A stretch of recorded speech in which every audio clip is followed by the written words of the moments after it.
I was lying alone in my room when I heard the voice, deep and crackly, coming from beneath my bed.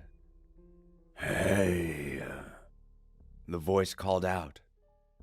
I told myself I was just imagining it. "Hey, kid," the voice repeated. I drew my knees up to my chest and ducked my head underneath the blanket, trying to shut out the voice and the cold wind that drifted through the window, ruffling the curtains. "Who are you?" I asked.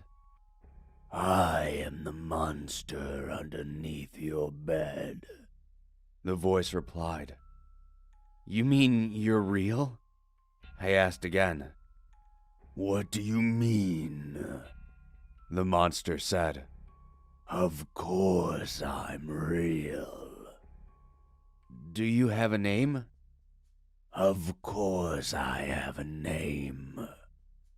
"What is it?" "I am Frank."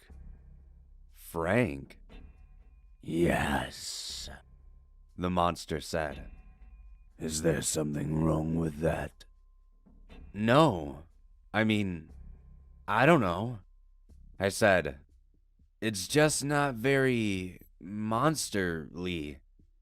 "Well, my parents didn't want me to be a monster." "Really? What did they want you to be?" "A dentist."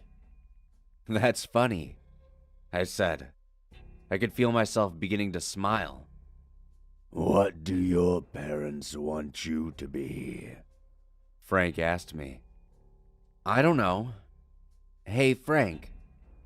"Yes." "Aren't you gonna, scare me or something?" "What?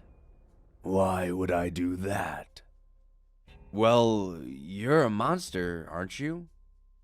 "Well, of course I am. But that doesn't mean I scare little children."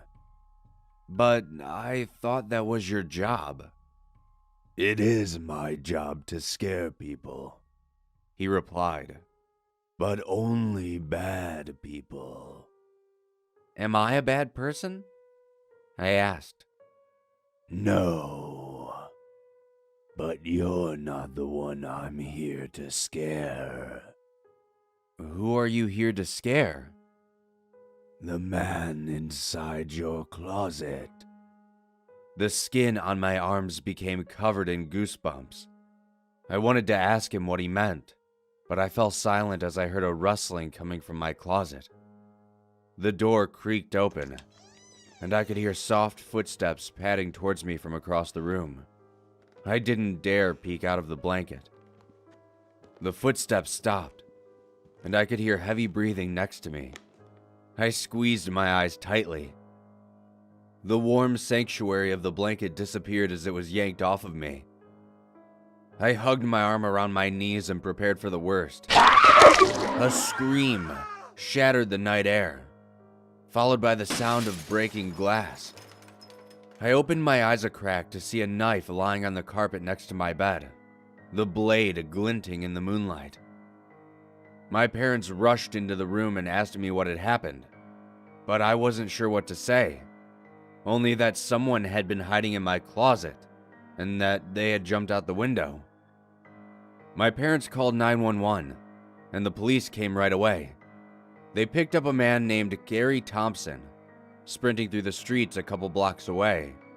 He was covered in blood and broken glass.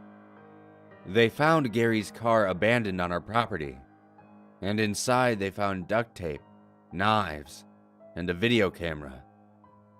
From what I heard, Gary's lawyer employed an insanity defense, and Gary is currently incarcerated in a state mental facility for the criminally insane. I never heard from Frank the Monster again, but the officer who arrested Gary later informed me that he sleeps on the floor of the facility. Gary tells the doctors that he's terrified of Frank, the monster that lives underneath his bed.